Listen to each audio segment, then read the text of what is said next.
Nobody's going to help us but us. Nobody in this world, whether white, black, Chinese, or Arab, could help us. It's impossible for them to help us. Why? Because they don't know us.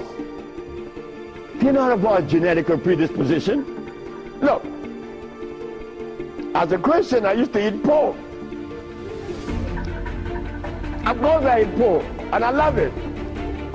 But as a Muslim, I eat lamb, which is 10 times worse than pork.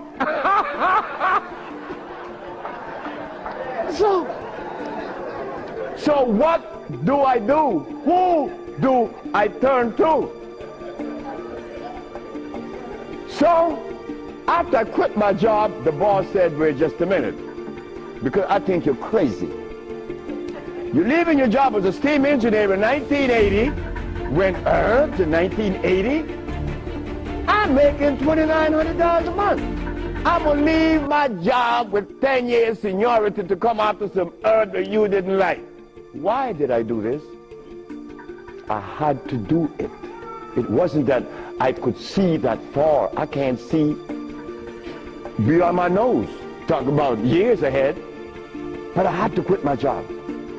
And I had to question myself, why am I doing this? But I did.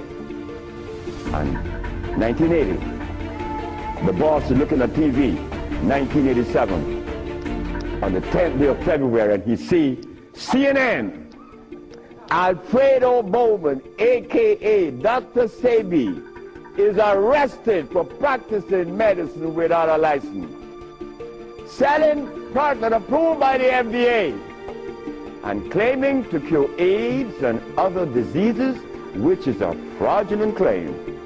The boss saw that. The boss' wife is in the bathroom because he told me the story himself. He called her out to come and see the man that's arrested.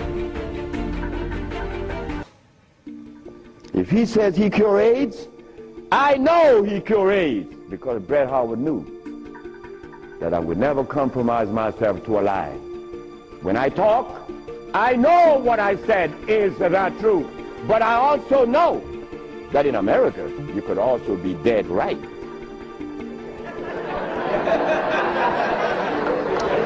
But it doesn't matter. It does not matter. I'm 73 already. They kill me tomorrow, it's all over with. I rather reach 73. My brother, who was a preacher, he only got to 50. But I stuck with you, the black woman. That was my success. You, the black woman. I always kept my eyes on you. Nobody else, not the maid, because I'm one. We don't do nothing. We can't do anything. We need you. Because it is you that held our hand. It is you that breastfed us. My mother breastfed me for only 4 years. But that was sufficient.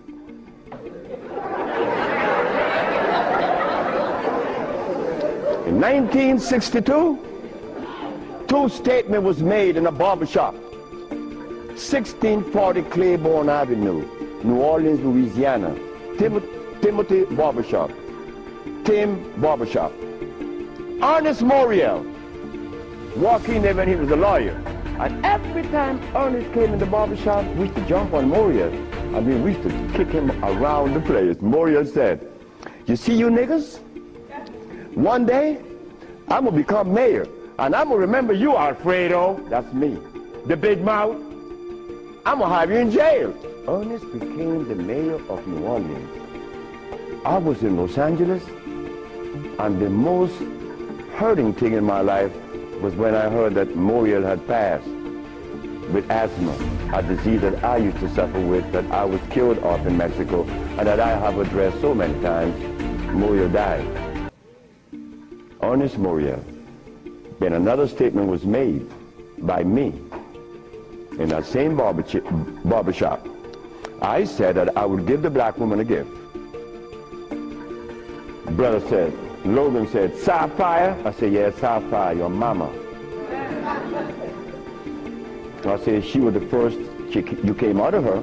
She held your hand. She teach you everything about the basic things of life, and then she cut you loose. Now she worth nothing. She's Sapphire. I'm going to give her a gift.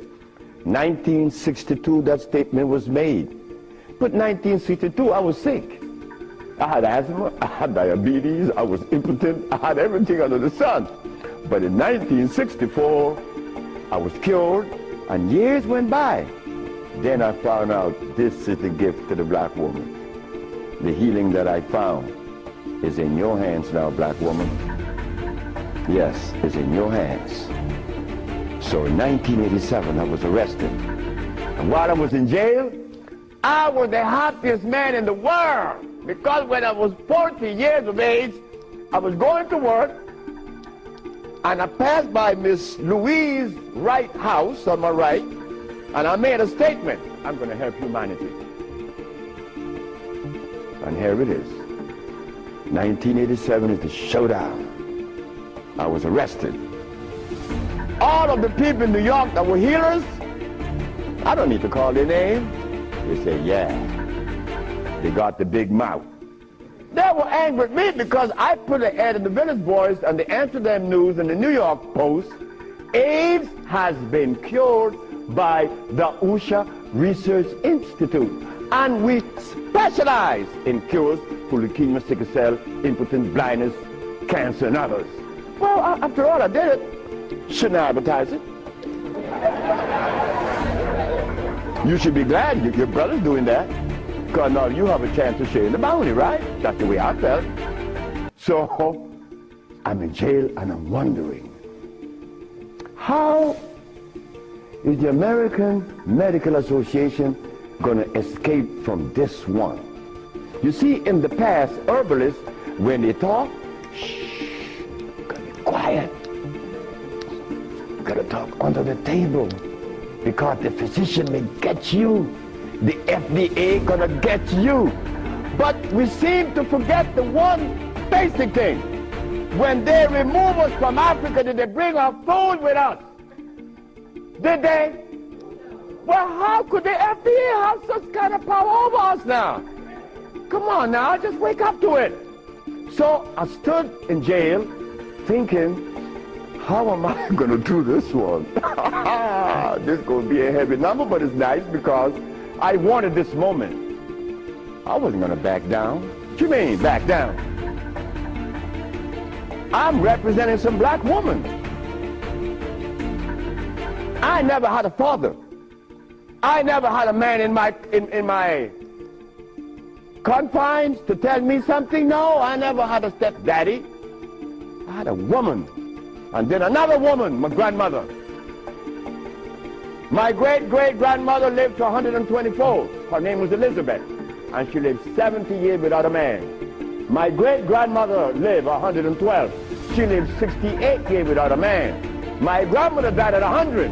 And she lived 50 years without a man. My mother died 5 days ago. And she racked up 40. My mother died while I was coming to see you. I didn't turn back. You know why? The relationship with me and my mother was one of love. And she would have never wanted me to be there. My brother told my mother when I was about 10 years ago, he told her, yeah, you didn't like me. You didn't give me any love. You didn't give Fred any love either. That's me. So my mother said, what you say? You gave all your love to the pastor, not to Fred and me. My mother said, like, Fred, are you in on that? I said, ma'am, this boy was talking garbage. See, he told me he's serious. I'm never serious. I don't know what it is to be serious. I hear men talk about seriousness. Well, I don't know what you do with that. But my mother said, raise your hand up and open your finger. Which finger would you elect to take off of your hand? I said, none. She said, thank you. My mother turned to my brother and said, you said that I didn't give Fred any love. Fred, you wanted my love? I said, nope. Didn't want it. I didn't need it.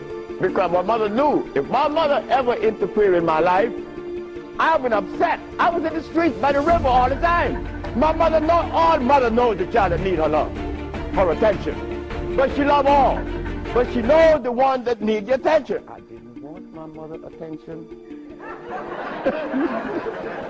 And she knew it. But my brother said that she didn't give him any. But the boy went to the 3rd grade. He owns a fishing fleet. He owns an ice factory. And he owns that she didn't give him any. But the boy went to the 3rd grade. He owns a fishing fleet. He owns an ice factory. And he owns a fleet of planes. And he said that his mother didn't give him love.